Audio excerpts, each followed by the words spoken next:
Daniel Defoe, Robinson Crusoe, Part 14. At the same time, I had found some powder of my master's in the great cabin, with which I filled one of the large bottles in the case, which was almost empty, pouring what was in it into another. And thus, furnished with everything needful, we sailed out of the port to fish. The castle, which is at the entrance of the port, knew who we were and took no notice of us, and we were not above a mile out of the port before we hauled in our sail and set us down to fish.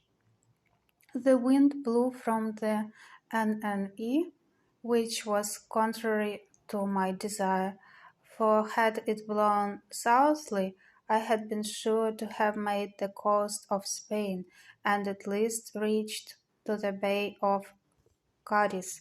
But my resolutions were, blow which way it would, I would be gone from that horrid place where I was, and leave the rest to fate.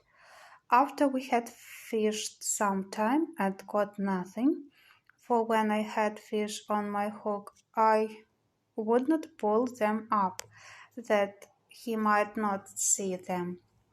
I said to the Moor, "This will not do. Our master will not be thus served. We must stand further off."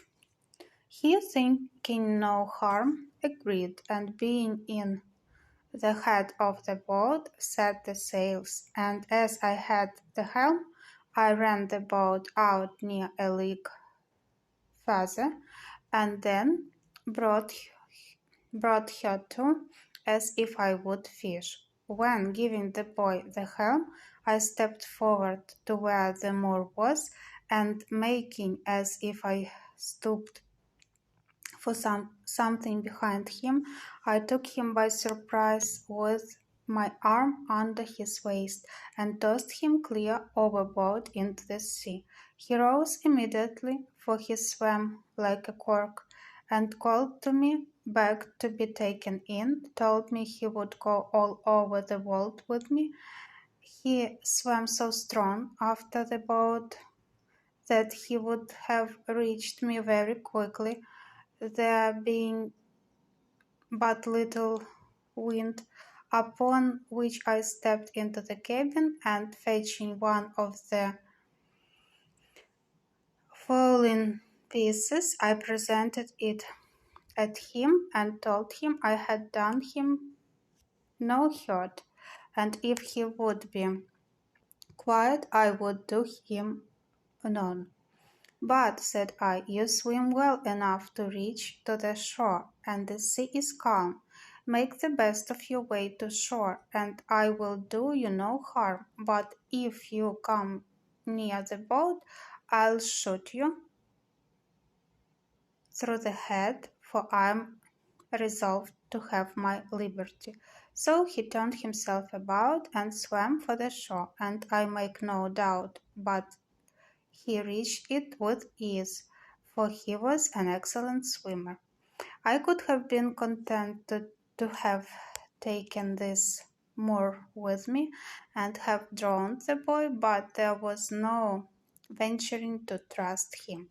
When he was gone, I turned to the boy, whom they called Curie, Xuri, and said to him, "Xuri, if you will be faithful to me, I'll make you a great man, but if you will stroke your face to be true to me, that is, swear by Mahomet and his father's beard, I must throw you into the sea too."